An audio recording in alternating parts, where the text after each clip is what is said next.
What is going on, ladies and gentlemen? It's your boy Anthony, and here with me, as always, I have my amazing and most knowledgeable co-host Oring. And boy, do we have a doozy for you today.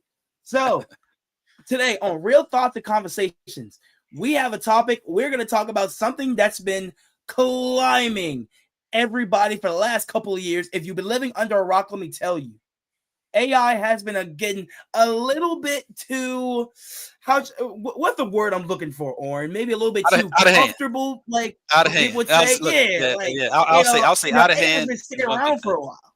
Yeah, man. Yeah, and it's here to stay. So AI is huge. No matter where you are, and listen, no matter what your age is, whether if you're 40 plus, if you're younger than 30, or maybe if you're somewhere in between, you have used AI at some point for something. Whether it's make an email, type up an essay, use for answers, make images, make like a recipe or a workout plan, whatever. You have used AI for something. But the main thing, what I want to talk about, what is AI doing to our youth today? Mhm. Now, that's the intro. I've been doing a lot of talking. So, Oren, let me get your thought and process on this. When you see AI, first of all, let's Mhm. start here. What do you personally, do Mhm. you use AI and what do you use it for? I don't use it, and it's so funny that when you said that pretty much everybody in today's time use it, I have not used it as of yet. It's nothing that actually has tweaked my interest to indulge in.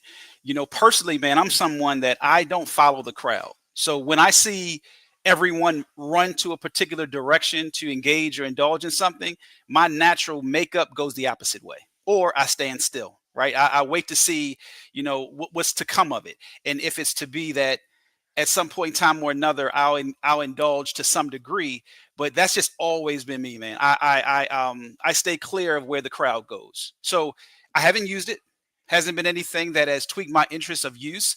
I get a kick out of how I see even people my age and older, Leon being one, that loves it and feels as though that it's the way of the new way of doing things, and I chuckle at it, man, because to me it's like it takes away. Now, don't get me wrong. We know that it has its pluses and it has its minuses, but we could also equate it similar to the internet, right? Um, but to me, with AI is really taking so much away from people using this, right? Their ability to think, process, and figure out what it is that lies between their two ears. The power of the brain, the power of the mind. So when it comes to AI, man, it's something that I jokingly say, but although I've heard it be said, have been said before, it's what's going to usher in, or either it is, and I'll play a little bit of trivial, not how can I use this word? Some form of the Antichrist, man. Some form of it has a demonic connotation to it, root to it, so that's a whole nother something that could go into a different direction. People can chew on that or do what they may with it. But what I mean by that is, man, when we have things that are created and have come about that really takes the human brain away from critically thinking and being able to bring forth thought and reason, I think it's dangerous, man. I think it can have its negative effects. So to me, we're seeing that. I know to the topic that we're going to talk about tonight is going to, delve into that, from a teenager standpoint. What is it called? Character. Let me make sure I got the right word. Character AI and chat box. Um, but to answer your initial question, haven't used it. Hasn't been anything that's tweaked my interest. Definitely within the field that I'm in, one of the fields that I'm in when it comes to production and editing, it hasn't been something yet that I've chosen to take part in. But like I said, to where I know Leon has and others have as well, I still enjoy using this. Um, I have a way of asking a question I want to throw back to you as a teacher. And when it comes to students and the fact that being a professional in the education world, from your standpoint, knowing that if you teach your class, if you present a test, the fact that, or just give homework, whatever the case may be, how much of it is your students thinking about, studying, and reading, or are they just going straight to AI for the answers? So how does that affect you in your line of work? So hopefully I answered your question, but I wanted to also throw it back to you because it's something that the younger generation, man, they're born with it. They're born, um, just it's at their fingertips in a way to where it's just naturally it comes natural to comprehend and understand. Versus, I always say my age and up, we can, it's a challenge. At least it is for me. But what would you say? I got you. Now let me tell you, with me, I'm 24, ready to be 25. And when I tell you my brain, when it comes to AI, I have different avenues of what I use AI for. Now, I know that you said that you don't use AI, period. Like you refuse to use it. Me, I don't even do I'm on social the media, other. but I throw that in. I'm on the other side of the spectrum. I use AI for everything. Now, before I answer your question, Oren, sometimes I use AI for like stuff like this. I don't know if you can see it, but I made AI to like a picture of me, and Okay. it's like an anime style. So this is from the anime of Demon Slayer. Okay. And then that's me, Family Guy style. Got it. Yeah. And then the other one, this was me, like, an anime power up. And here's another one. So I use AI for not only to like make cool anime related pictures on myself. I also use it to make assignments and make tests for my students. I make it to write letters of recommendation. I use it to write emails. I use it for pretty much almost everything. I've used it to find recipes. I've used it to make workout plans. I've used it for travel ideas, financial advice. I've used it for everything. It has answered literally every question that I've asked it, no matter how left, how right, how straightforward, and how detailed question or whatever I asked it, it always gave me an answer. So I have a question for you. I got a question for you. The fact that you use it for as much as you use it for, but I assume that you remember thinking about whatever those things are that you just mentioned and what it was that you wanted to do with it before AI. Would you say that it's become more of a benefit to you or a detriment when it comes to just critically thinking and sitting still and processing? And let me give an example of what I mean. Take the GPS, right, that we use, that our phones have and automobiles have in this day and time.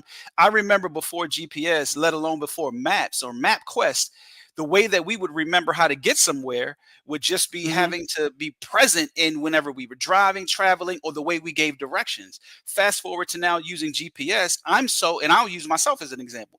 I'm so dependent upon GPS, I don't pay as much attention to how I get wherever it is that I go. So I can go somewhere. Now, mind you, my mind is pretty much still halfway decent sharp. But what I'm getting to is when we use technology, how beneficial is it to where it comes to a point in time where we stop using this? So you mentioned a lot of different things you use AI for, but how do you feel about the fact that you use it for all of those things? So the fact that I use AI for so many things, I think it's beneficial not only for my teaching job. I haven't used it for coaching for anything. I'm gonna say this right now. I have not used AI to coach ever. Like I've seen other coaches, I've seen other like training and practice videos. I've seen for that, but for teaching, I'll say ChatGPT. That's what I use. ChatGPT has been a godsend for me because let's be honest. There's been some days to where you have to type up an email and it has to be formatted in a certain way. Nobody wants to sit here for 2 hours, 3 hours, 5 hours, 6 hours. That okay, and maybe even a couple days on how to type up an email. Nobody wants to do that. So, and how should I say this? I feel like I want to speak for my generation and the generation before me to say it's a lot easier, and it takes a little work off our shoulders to not only think what we're gonna say, but it's just we don't have to work as hard. Because put it in this way. Back then, before you had GPS, you had to remember your landmarks, the exit, some tree, some building, some store, some street, or whatever street name. You had to remember that. Indeed. I promise you, I can go to and from certain fields and certain parts in Bethesda and Northwest, some in Northeast DC. I'm in there so much, I already know where to go without me saying anything. Okay. Like I know a park in Bethesda, Woodacres. I know 3 different ways to get to that park without GPS. Okay. So what you're saying right there is speaking to my point. That's how it was that now, mind you, I know I'm, it sounds like I may be speaking old school, but it's because of repetition, right? Continuation of going to a particular place and having to allow your mind, your brain to remember using the landmarks and the different posts and points that you mentioned. So that's why when you were saying with AI, I get it. It has its benefits, but to me on a personal level, I feel like, and I want to play devil's advocate tonight. It prevents a detriment. Because just because some things are easier doesn't mean it's better, right? If I'm not using this mind, I always think about it like this: the older we get, and old people, and I'm joking when I say old people, but they get into playing crossword puzzles and doing different things to keep their mind sharp. Yeah, can you imagine and for your generation by the time board and getting the newspaper? Yeah. So imagine by the time you guys get older, and so much of what it is that you guys use, it does the work for you. Is it not possibly turning you guys into robots? Now that part I was about to touch on after my GPS analogy. So with that part, right? I see this a lot for my students, and I know for the students that are watching this, they do this constantly. There was one girl, I'm not gonna say her name, but there was one girl who I think I froze. Okay. So there's one girl who she uses ChatGPT so much in class. She will tell me to my face. She goes, "Mr. Greenfield, I don't understand this problem. I'm just going to use ChatGPT." I'm like, hold on. I'm right here. I know how to do it. I'm trying to help you. And that way when it comes to a test, you can't use ChatGPT on a test. Yeah. I'm trying to help you prevent that. Now, if we were going over content that wasn't on the test, I'm not going to say use ChatGPT, but if it's available to you, I grew up on use your resources. Whatever's available to you, use it. A textbook, a calculator, an adult that was an expert in math. If you had some kind of app or whatever, like I had an app in college that helped me with math questions that I didn't know. Yeah. So when I'm sitting there, now it's like, okay, so these kids don't feel like doing anything.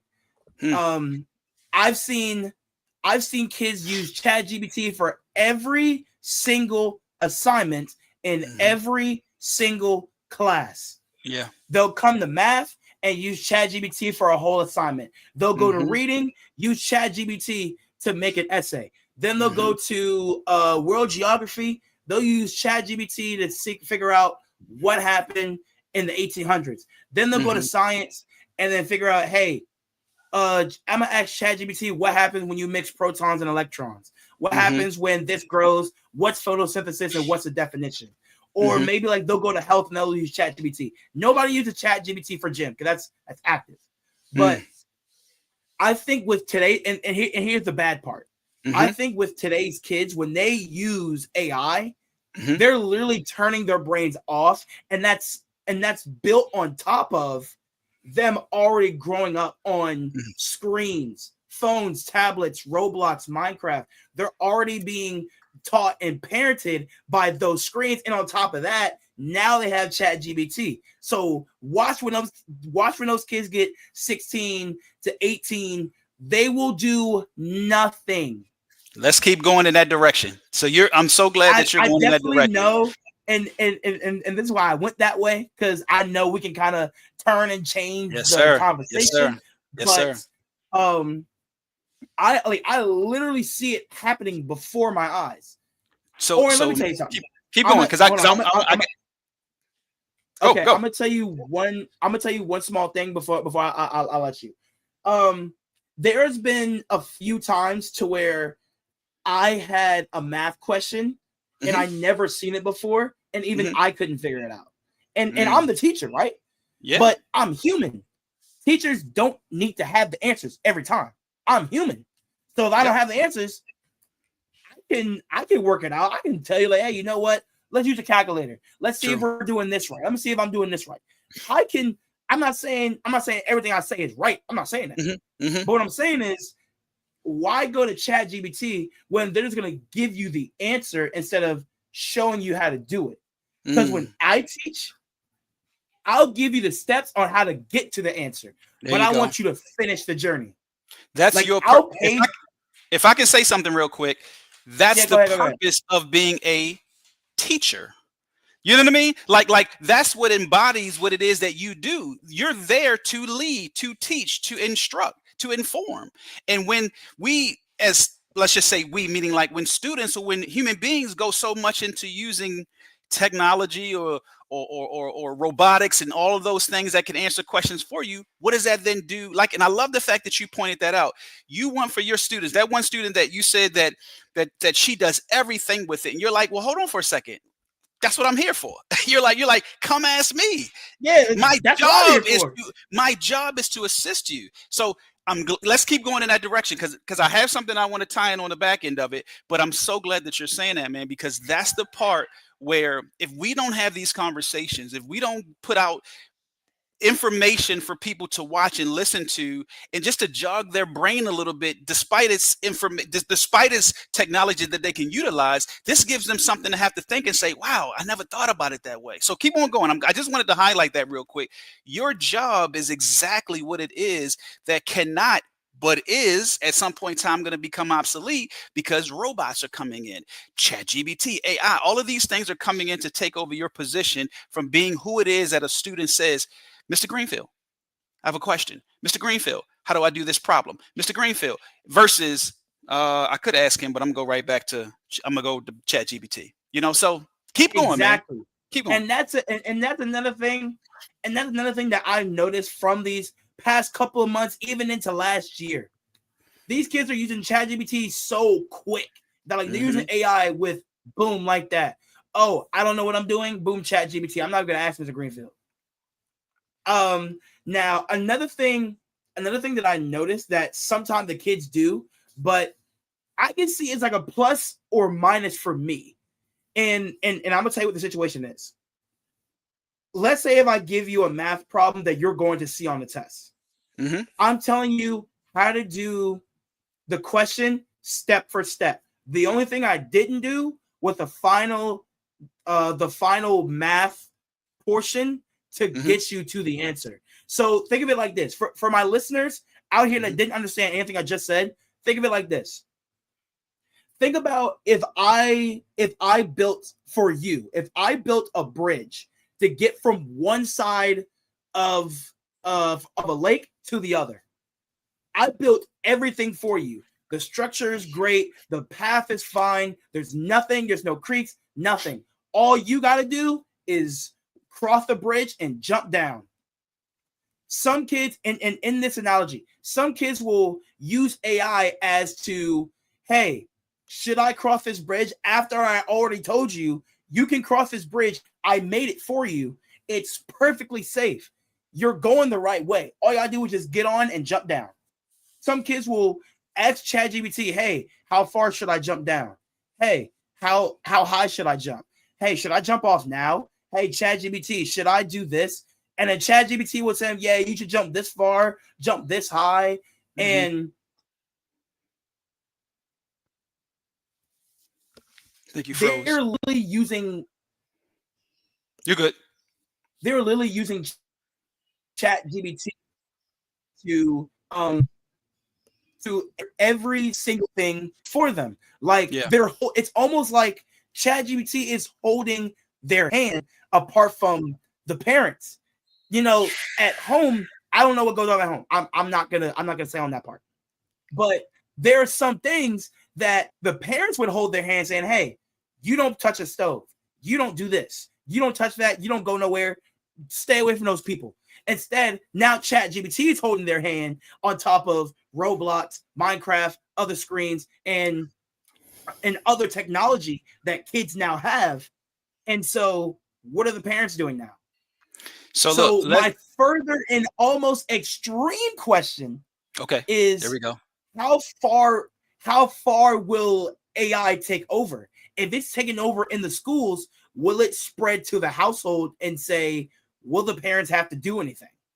So I'll touch on that, and I know at some point in time we're going to bring Jay on because Jay is who gave us this topic, man, and this is something that me being the only parent, here, but you are a teacher, so you have you have young people, within your grasp on Yeah, a yeah, daily yeah, yeah, basis, yeah. right? But I'll speak to it from a parental standpoint and from on the home front. I'll say this much, man. It is one of the most unfortunate things that, and mind you, also within me saying this, some of the creators of AI and some of the people who are like the godfathers of it, people can Google or YouTube and listen to some of their lectures or some of their interviews where people are having them on and asking them questions about the creation of it and where it is and where it's going, and they are even saying that it's one of the worst creations that they could have been a part of, and that we have no idea of what's to come.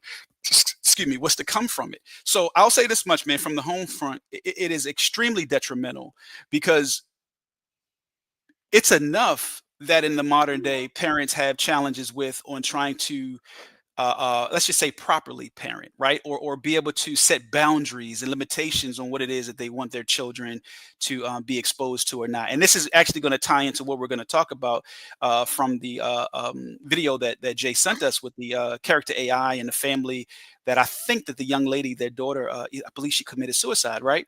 But the thing is this, man, Mhm.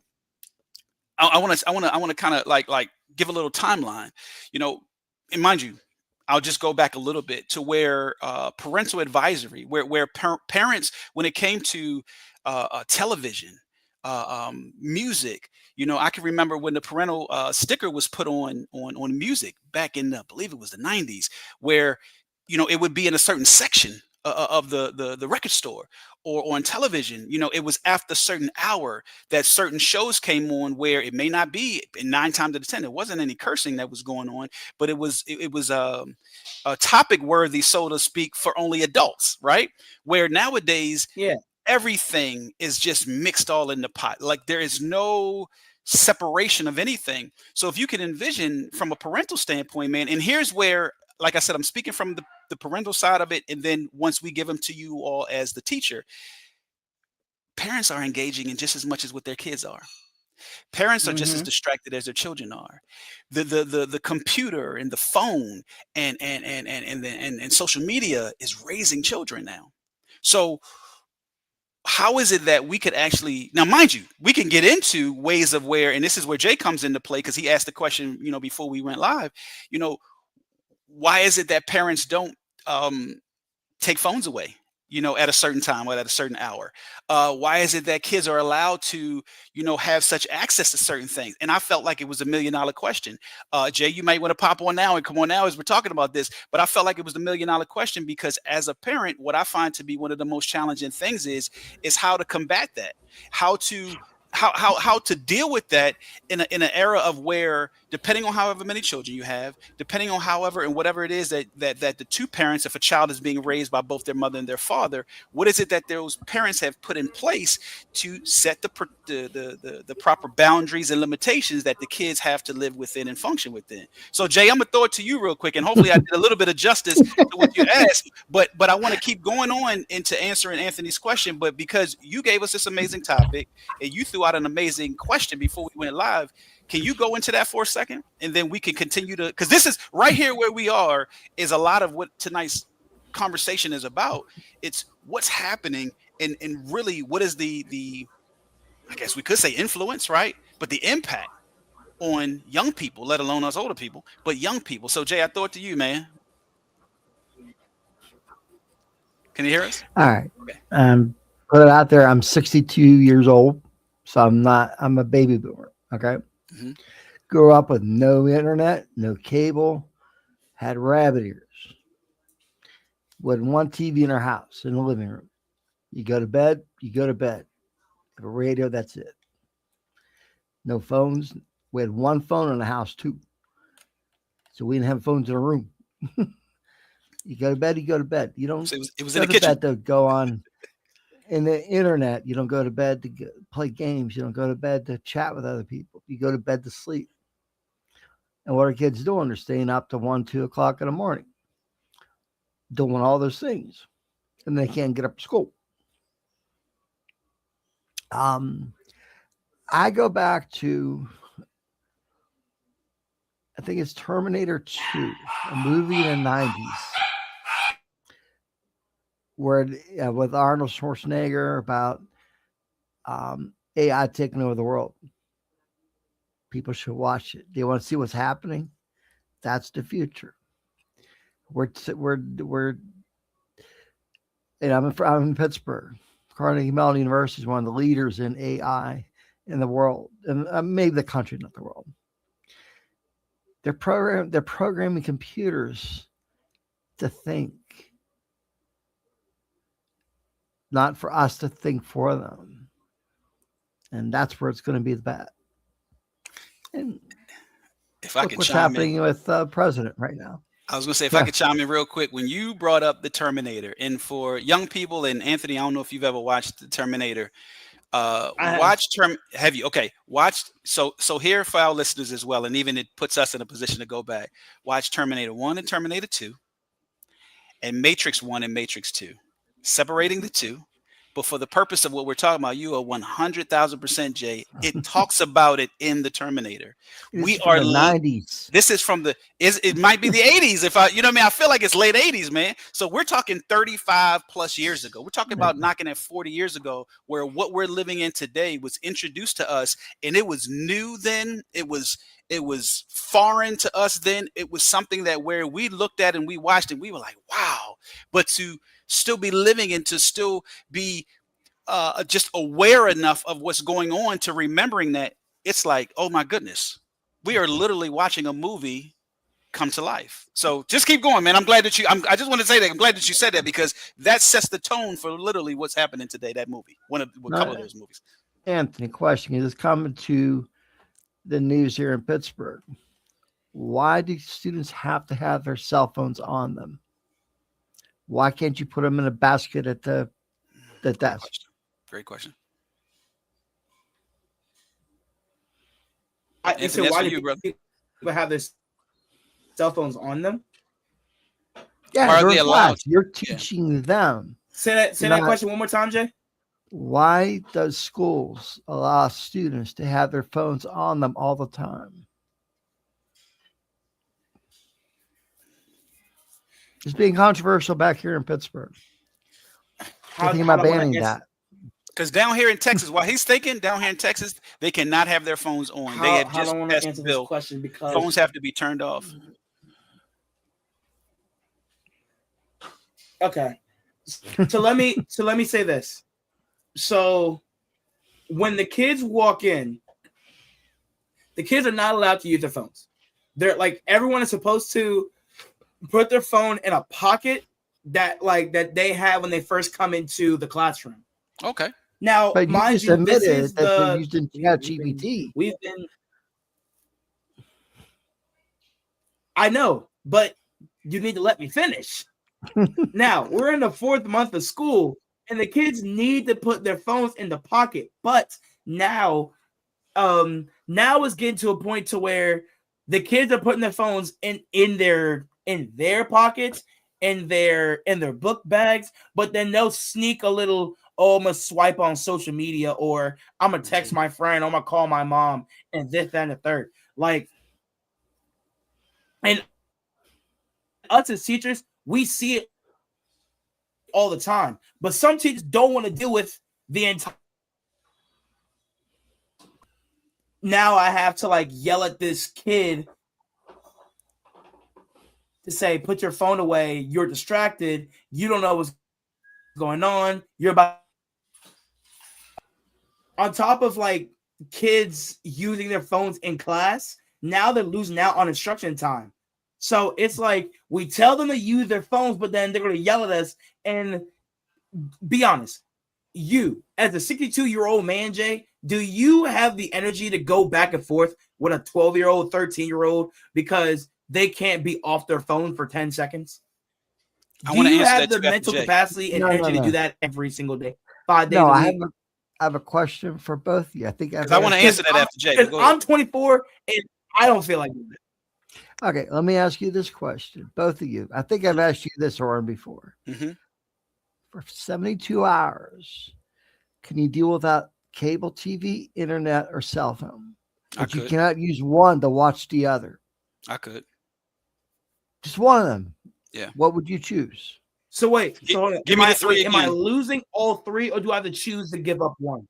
You have to choose to give up one, but you cannot use your phone for the internet or watch TV. You cannot use the TV to go on the internet. You cannot use your. What am I missing here?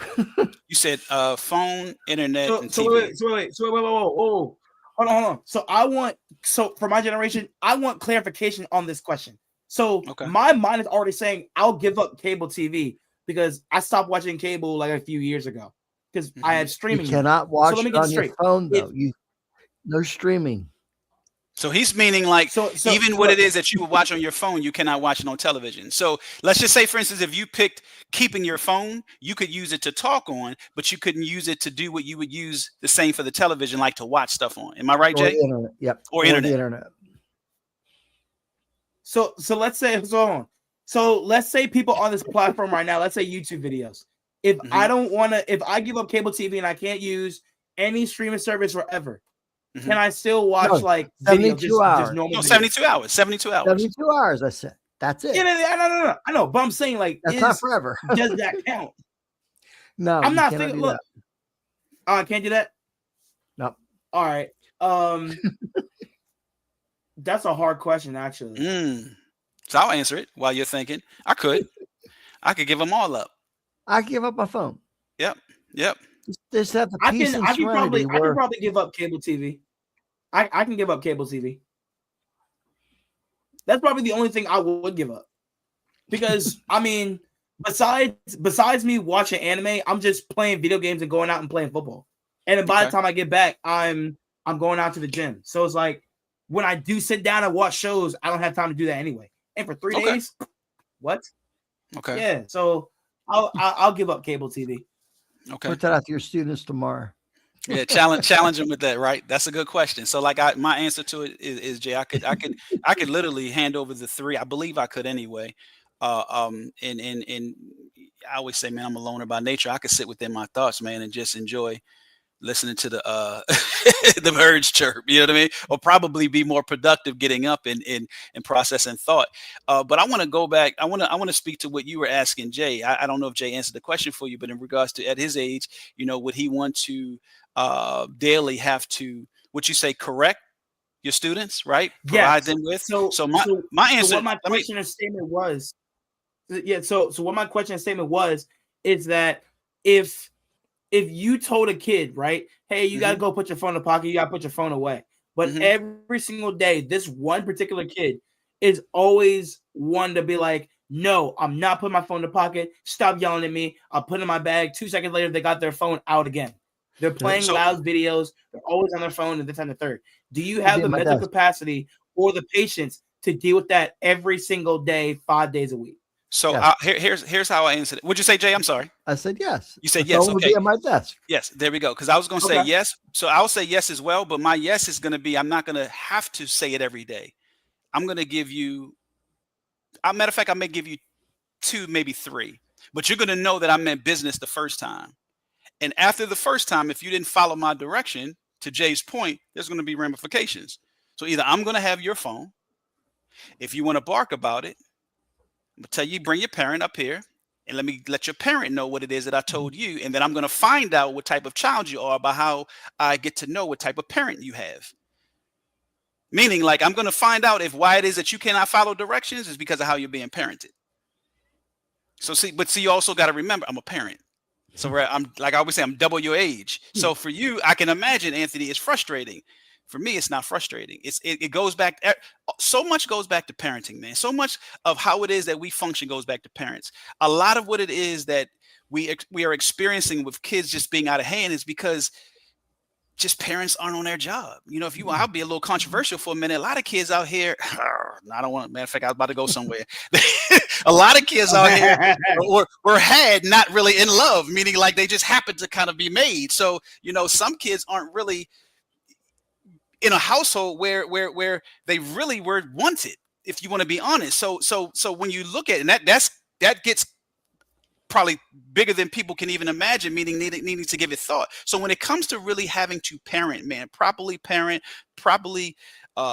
rear, you have to be intentional, right? And then what people have to understand is when it comes to being a parent, to when it comes to being a teacher, when it comes to being a part of the village and the community, you ought to pick who is a part of your community, meaning where you live, where where you're going to send your kids to be educated. If it comes to you being able to have enough of resources to do so, who and what it is that you send out to sit in your classroom, and I'm speaking from the parental side, you're either going to make that teacher's job hard or easy.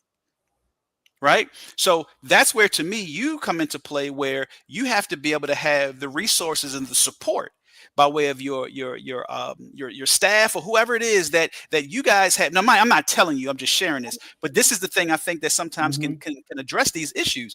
Man, when kids, listen, man, it's going back to Jay's point, it's ways of, once you tell a child what it is that your expectations are of them, yeah, you may give a little bit of leeway, maybe twice, maybe 3 times. But after that, for the most part, it's how you say it the first time for them to know that you mean business. You're always going to have one that wants to, try you. But I'm old school, man. You make an example out that kid. You let it be known that, check this out, you want to be the one that wants to try to lead the rest in the direction. How about I make sure that everybody knows from the way that I'm going to address you that they better not cross that same path of what it was that you did, or try the same thing that you did, but that's something that where I feel like the authoritative stance of adults has to get back to. And that's something that is lacked. Adults are afraid of being adults. They're afraid of putting children in a child's place, because in this day and time, children have too many rights. But that's why I say it goes back to parents, man. Let a child know what their place is.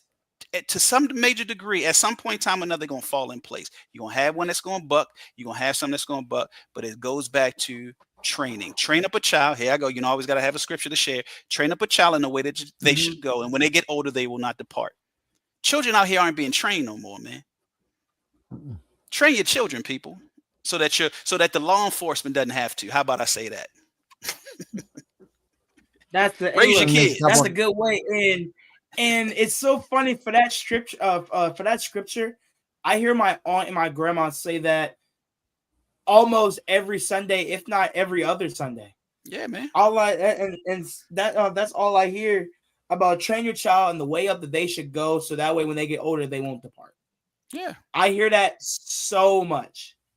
It's almost second nature to me. If someone asks me, "Hey, name me something from the Bible," train up the kid. You know what I'm saying?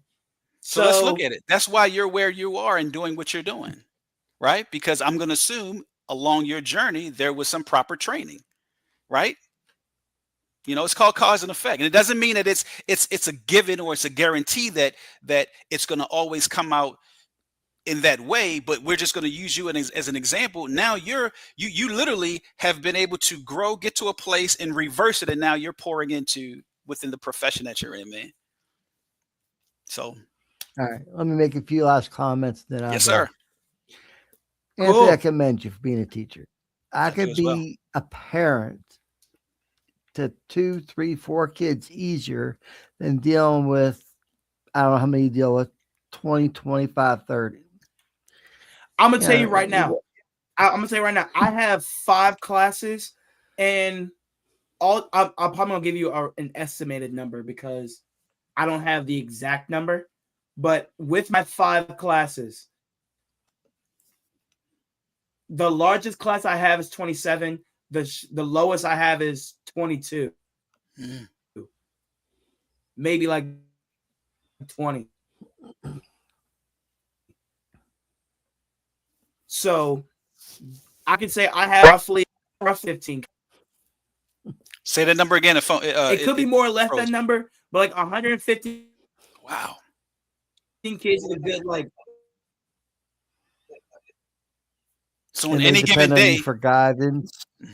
It could be lower or higher than that number, but that's like a good sweet spot. And that's on a daily basis. You have 150 kids, so to speak, that's coming across your classroom.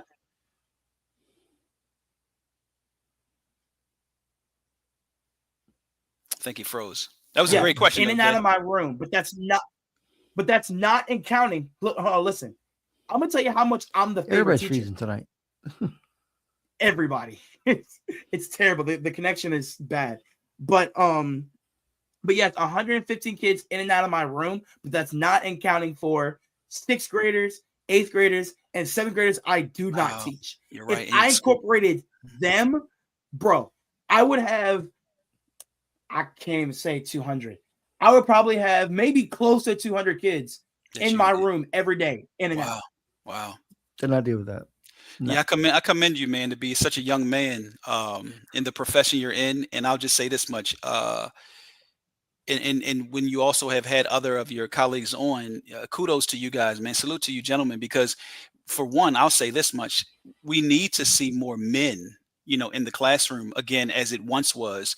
Men need to see the field of education as a great field to go into, because to your point, having as many students as you're able to have an impact on any given day says a lot. Because I don't know the population or the particular demographic that you teach, but let's just say whatever the percentage is of those kids that don't have a dad at home, right, or don't have many men in their lives, they're able to see professional men that are showing up daily to instill something in them. That says a lot, and that takes nothing away from women. But let's just say, let's just be real. It's important for young men to see who it is and what it is that they can one day become as a professional. So that's the other part of where I agree with Jay in regards to, saluting you, man, because, hey, I always get, look, shout out to, even I don't think he's living no more, but shout out to Mr. Freeman. He was my 3rd or 4th grade teacher, and the impact he had, and that's a long time ago, right?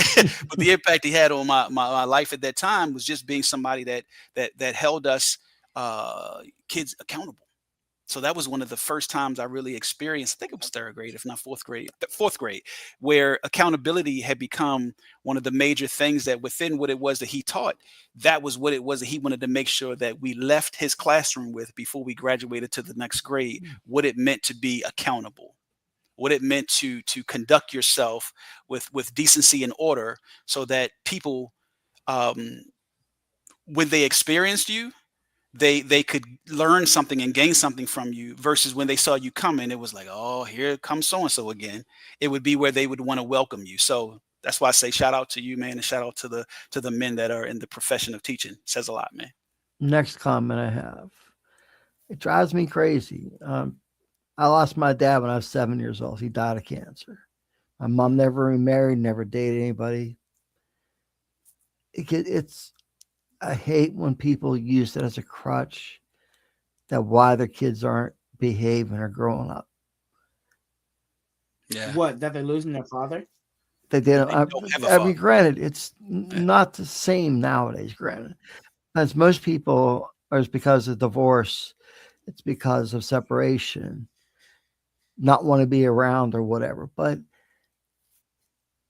I had a tight family. Tight friends who their family was part of my family, and people use that as an excuse so much nowadays. For the last 30 or 40 years, they've been using that. That's like, oh, dad's not around. You getting that check every month, right? I had no support, and I commend my mom for that. God rest her soul. But people need to be able to held accountable for that, where the mother, whether it be the family. Also, my mom kept a tight knit on who I was friends with too. Thank you, sir. Thank you for going in that direction. They're going to bring us back to the AI conversation. Keep going. Do you want to be friends with my son? We're gonna meet. Well, I'm gonna meet your parents too. Thank God my mom didn't have to work 2 jobs. Okay, we made it by with only 1 job. So I commend the single mothers. And part of the government thing is they should take care of helping mothers and fathers, single fathers and mothers out with daycare. That's a different story for a different time, but that's part of the thing. And also, I lost my train of thought now. Oh yeah, no, here it was. We misbehaved. We were dealt with. We got paddled. Some other parents went more extreme. got sent to your room, no TV. Well, we didn't have any of that stuff anyway. But someone made a comment about a month ago. I can't remember who. Kids took over their parents when they were told to go sit in the corner. They were stopped disciplining them. They were just tell them, just go away. If you discipline them, I'm not saying hit them. I'm not saying that. Make them accountable for their reactions or their actions. Mm-hmm. And that's been how many generations now? 2? Man. We are 3. we are probably a good 2 to 3 generations away from the rearing component that I hear that you're talking about on the latter end. And I want to tie the AI part back into this, making sure that we see how it lines up to even what you just said. So if I could say this real quick, Anthony, breaking down a little bit of what Jay was saying, growing up in an era, being like he said, of the baby boomers generation, where in his household there was one television, there was one phone, and there was a radio. And when it came time to go to bed, it was bedtime. So there was no, well, for one, the television was probably in the living room, right? The phone was possibly in the kitchen on the wall, right? Yep. And the radio was somewhere in close proximity to that. So when your parents said it's time to go to bed, or either you already knew your bedtime, there was no discussion about the closest might have been, well, Mom, can I wait till whatever the show was goes off. That might have been the most of what you would have brought off a challenge to your parent, right? Or when this particular radio, the song goes off, you know what I'm saying? 9 times out of 10, it was not about when you were on the phone, because you were not going to be on the phone that long, period, right? That's a whole nother conversation. But then you even fast forward to my generation, where we had more than a television just in the living room. We might have had one in our bedroom. But then, to your point, Jay, and then cable was introduced. There was still where your parent could say, hey, check this out. Turn that off. I mean, mine would, when I would get in trouble, she would unplug it. Maybe take the television with her, so but there was still the boundaries that we have. And then we fast forward now to like you said, AI, and I wanted to make sure I highlighted this point again, Jay. Your parents met your friends, and not even just your friends' parents. So your parents knew who it was that you were interacting with. Mhm. Your friend had to call your house. Your friend had to come knock on your door, or either you knock on their door. Real quick, I want to throw this out. There was a time that when you went to school, at the end of the school year, if you didn't live in the same neighborhood with some of your friends that you went to school with, you didn't see them again until the next school year, right? Yep. So everything now is so Didn't have no summer camps. no, right. So everything now is intertwined. So when we get to what it is that where this conversation tonight came from with the young lady of the parents and the family that was highlighted on 60 Minutes, where and I wanted to touch on this real quick, when they were saying about how great their daughter was, how innocent she was, and all of those type of things, but then when it touched on the fact that what it was that she did, and when things started going left was at 12, 13, what hit me was, well, before the age of 13, as perfect as you viewed her to be, she was still totally dependent upon you. So when she started venturing out and some things started changing in her life was at a time of when that normally happens with kids. So she wasn't as perfect as you thought, or you weren't as perfect as a parent as you thought. And what was it that you did? And I'm not, like I said, I'm not throwing shade or any shots at it, but what I'm saying is in those moments, what was it that they do, or what was it that was implemented to bring her back in, reel her back in? And that's the thing where we look at today's time. We're probably all guilty of it to a degree. I know I am. I mean, let's just put it out there. I'm up middle of the night on the phone, laughing and watching stuff. And I ask myself sometimes, what am I doing?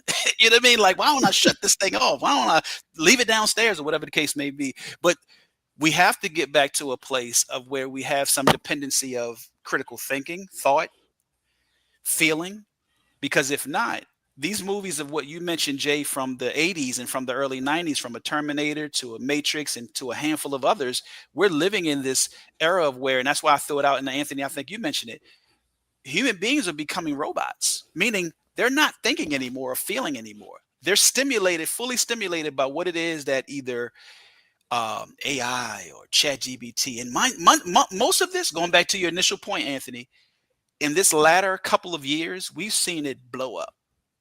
We've seen it, I mean, go to measures 3 of where years, I think, right? Right? AI has been around about 3. AI for us has only been available for what I think they said 3 years. Can you imagine what's going to happen in the next? Can we imagine what's going to happen in the next 3 years? If already right now, I mean, if Anthony I is just saying that his students are using it for everything, if Anthony is saying that there's a challenge to get the kids, and you're in the 4th month of the year, right? To get them to put 4th their month, yeah. phones in that slot, and they're not even doing that. Can you imagine you in the next 3 years? Okay, let's do the math. A 3rd or 4th grader now, by the time they see you, if you're still a 7th grade teacher, where that'll be. That's scary. That is scary. also, Anthony, what about these kids, young, even 20-year-olds, people your age, Anthony? They can't think for themselves. Not at all.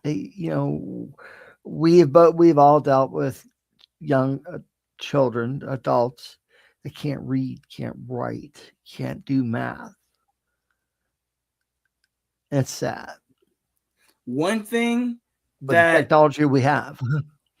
right, but one thing that I can say that it's starting to be a more pet peeve of mine is if I ask a simple math question, some kids will look at me with a blank stare on their face. Like what are you Like- asking? Yeah. Exactly. and here's a question. I don't know if you guys remember 7th grade math, but we went over No. unit rates. Listen, we went over unit rates continuously over the last 4 months, but we mainly went over it a few months ago in the 1st quarter. We're now in the 2nd quarter. So I want you to tell me this. If either of you remember it, that's cool. But when you needed a unit rate, right? When you needed a unit rate, what did the number have to be on the bottom? Like what did the denominator have to be? Or what does the X value have to be? If you don't remember, don't worry about it. I'm not going to.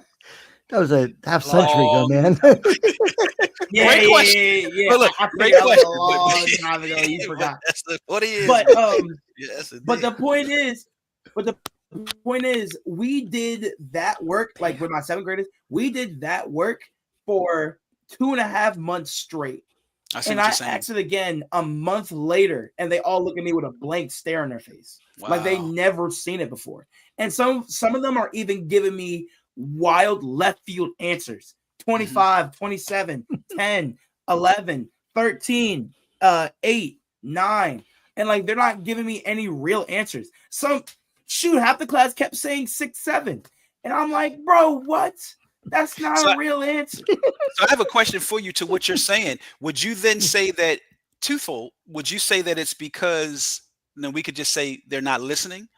Or would you say that it's also a mixture of the attention span of young people of today is just shot, like it's not even there because it's so much outside stimulation of things going on that when they're present in the classroom sitting before you and you're teaching, they're only physically there, but they're not mentally or emotionally there. They're either on something that they just scrolled up and down their phone before they got to your class or when they snuck. So would you say that they're physically present, but they're not mentally present, which is why if you taught something 2 months ago and you made sure that you reinforced it, you asked them 2 months later, it was like you spoke a different language. Would you say that could be the case? That's 100% right. Wow. There's some kid, like, there's a term I use in coaching. I call them astronauts. And everybody knows astronauts are in space. So, and I'm starting to use the term astronauts in teaching, but I use that a lot more in coaching. So can you explain that analogy? I got you. So in the term astronauts, when I use it in coaching, if I say, oh, that kid's an astronaut, I'm throwing it his way. That means that kid does not know what he's doing. He's lost in space. Okay. He's going to stand there and just be a person. He's just a body on the field just so they have enough people. Wow. Now, if I move that analogy to teaching and I say, this kid's an astronaut, this kid does not know where they are. This kid is just staring into space like they just saw the great entity or something.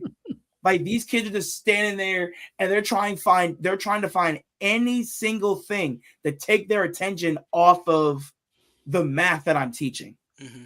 So if I ever call a kid like, hey, you're an astronaut, that is a negative term. I was going. Because astronauts are cool.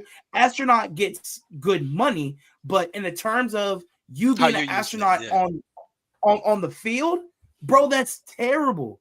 Like if I hear the other coach, hey, number 3 is an astronaut, everybody run his way, I'm taking him out of the game that moment. I'm saying, hey, he's a liability. So an astronaut, exactly, he's a liability. Okay. But if I go to teaching and I say, hey, if I go to teaching and I say, this kid's an astronaut, they are not in the classroom. Their body is in the classroom. Their mind is at home, on the phone, in an app, or anything except what they're doing right now. So like, do your students know, right? Do your students know what your definition of your usage of an astronaut is, so that they know that if you say you're acting like an astronaut today, do they know that that's not something that they would want to be? My coaching kids know. That's why I said I'm starting to use it more in teaching. Gotcha. I have yet to say it in front of the teaching kids today. Okay. But if I saw all 5 of my classes right now, like back to back, I will clearly point out who is an astronaut. Like if I saw my first 3, if I see my first 3 classes, I'm giving you 10 out of 10 out of at least 60 that are astronauts. 10 astronauts. Kids that will just sit there and just be totally lost, not know what they're doing, not know what's going on. They just want to be present and think about anything else. They're just there. Yeah. Like, so I have, they'd be like, what? So I have something. Look, I'll be remiss if I didn't share this. And I'm so glad that you shared with us what it is that you do and where it is that it has been able to be utilized on the field, right, within football. Now, so if I could challenge you for a second, here's what I mean. Here's what I mean when I say challenge you. I would possibly go into your classroom at maybe even hold it to the top of the year. I don't know, whenever it is that you all have some form of a change of when you can implement something for the next half, whatever the case may be. I would go in and put that out as, here's what it is that when you hear this term being used, know that this is not what you would want me to consider you to be. You want to be the opposite of this. And here is what the opposite of this is. This is a person that's attentive. This is a person that is paying attention and following directions. When you're not, or when you hear me say, hey, James, or just when you say James, astronaut, they know, man. So they know that it's something that when they hear it, they want to move from it. And if they hear it and they've heard it to be something that they hear it continuously, it's not you singing praise, but it's more of you saying, you know. So you're I'm just saying, man, I'm just saying that may be something that you may want to consider. Like you say, you're using it now, but put it in as a staple, like in like a true staple in your classroom. Like, boom, this is what I need y'all to know when y'all hear me say so and so is acting like an astronaut, or if not to want to put anybody on blast, say, in today's class, out of the 27 of you all, 10 of y'all were astronauts today. You know what I mean? And let them. I'm not going to say who. Yeah, I'm not going to say who, but just know that I'm not going to say more than half of y'all was astronauts today. You know what? I think I'm going to do that in the new year, because this will be a perfect time to do it. Yes, so, sir. With I'm willing to bet my bottom dollar the minute we come back from winter break, my principal is going to send us an email, talk about we need to reinforce the rules. We need to go back to classroom rules. We need to go back and do this. And So I'm going to add the slide of being an astronaut. And I'm going to say, hey, we're going to start using a new terminology in my class. And I'm going to allow you to use it in any other class. Mm-hmm. But in my class, we're going to use the term astronaut. Mm-hmm. And this is what an astronaut is. It is a negative term. So if I ever call you an astronaut, That is not good.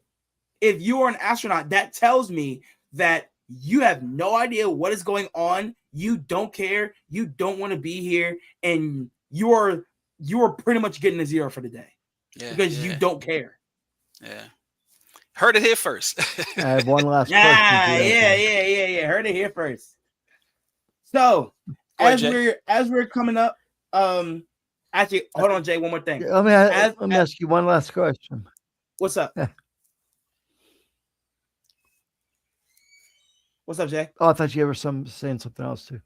No, I was about to end it, but if you got one more question, we can answer one more question. Yeah. How many of your students out of the 100 are gamers? They play video games. Probably 90. Yeah, probably 90, close to 100. Wow. What's amazing, and I've witnessed this because my friend's kid, he'd come over, we'd do crap, play video games, which I suck at. But if I was beating him at something, he'd pause the game, go use the cheat rules, figure it out, and whoop me. Wow. So he knew. But why can't students use that same reasoning, that same strategy, to learn math, science, English, or whatever? If you could, or football players. I mean, my age, you had like 5 plays: run the ball left, run the ball right, down the middle, and pass the ball. That's it. We didn't have no XYZ receivers or tight ends going this way, that way. That's all we did back then, okay? But nowadays, the plays are so sophisticated, and the playbook is, you played football in high school, you said. How many plays did you have in your playbook that you had to memorize? That I had? Well, for me, the O-lineman only needed really 4 plays to know. A pass play, power, counter, trap, and ISO. So 5. So power, counter, trap, ISO, and then a pass pro play, like a state or a city of which way I would slide if I'm pass proing. But I only needed those 5. But a wide receiver, running back, quarterback. You would have to figure out. You would have to know, or let's say for a quarterback, just to make it more complicated. For the you would have to know what the O-line is doing, what the receivers are doing, what your running back is doing, and what coverage the defense is in. So it's like you have to read all of that within 2 seconds. Okay, they're in a cover 2, they're doing this, If he go here, boom, it's a laser. But not all quarterbacks can do that. Some in high school, some in college, almost everybody in the NFL can do that. But not every quarterback can read a defense that quickly. You know what I'm saying? Not every receiver. If they could do that. What? Yeah. If they could discipline themselves to do that, they should be able to do that in the classroom. Exactly. Right. Yeah. That's my point. Yeah. Games, playing games. He was a good student too. My friend's kid. Okay. He's graduated. He's working and stuff now. But I says, you could figure out a video game in seconds that you knew nothing about. It would take me days to figure out the same stuff. I'm no dummy, but I play video games for fun. Yeah. But they could do that, or he could figure out whatever, or your games, because I've done your gaming things, but some of them are so sophisticated. You're able to figure them out. What, a new video game comes out, kids are beating them in a day. Yeah. They're like, there's some games. So you spend $100 on a game or more. I don't know how much they cost. Yeah.